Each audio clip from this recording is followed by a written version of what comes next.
आज की पौराणिक कथा का सार है कि आखिर पाप कहाँ कहाँ जाता है।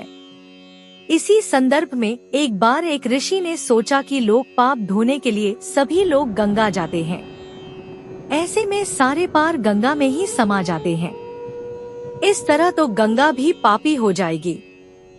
उस ऋषि ने यह जानने के लिए आखिर पाप जाता कहाँ है, तपस्या की। तपस्या करने के फलस्वरूप देवगण प्रकट हुए। तब ऋषि ने उनसे पूछा कि गंगा में जो पापा धोया जाता है वह कहाँ जाता है।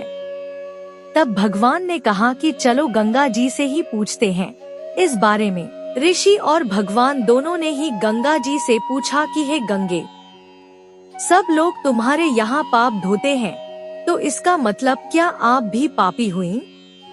तब गंगा ने कहा कि मैं कैसे पापी हो गई? मैं तो सभी पाप लेकर समुद्र को अर्पित कर देती हूँ।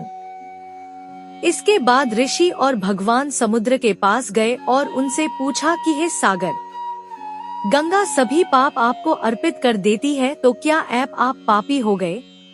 तब समुद्र ने कहा कि वो कैसे पापी हुआ? वो सभी पाप को भाप बनाकर बादल बना देता है। अब ऋषि और भगवान दोनों ही बात के पास गए। उनसे पूछा कि हे बादल, समुद्र पापों को भाप बनाकर बादल बना देते हैं, तो क्या आप पापी हुए? बादलों ने कहा, मैं कैसे पापी हुआ? मैं तो सभी पाप को वापस पानी बना देता हूँ और धरती पर गिरा देता हूँ। इससे ही अन्न उपजता है, इसे ही मानव खाता है। उस अन्न में जो अन्न जिस मानसिक स्थिति से उगाया जाता है और जिस वृत्ति से प्राप्त किया जाता है और जिस मानसिक अवस्था में खाया जाता है, उसी के आधार पर मानव की मानसिकता बनती है। यही कारण है कि कहा जाता है कि जैसा खाए अन्न वैसा बनता मन। जिस वृत्ति से अन्न प्राप्त किया जाता है और जिस मानसिक अवस्था में खाया जाता है, वैसा ही विचार मानव का बन जाता है। ऐसे में हमेशा भोजन शांत रहकर ही ग्रहण करना चाहिए।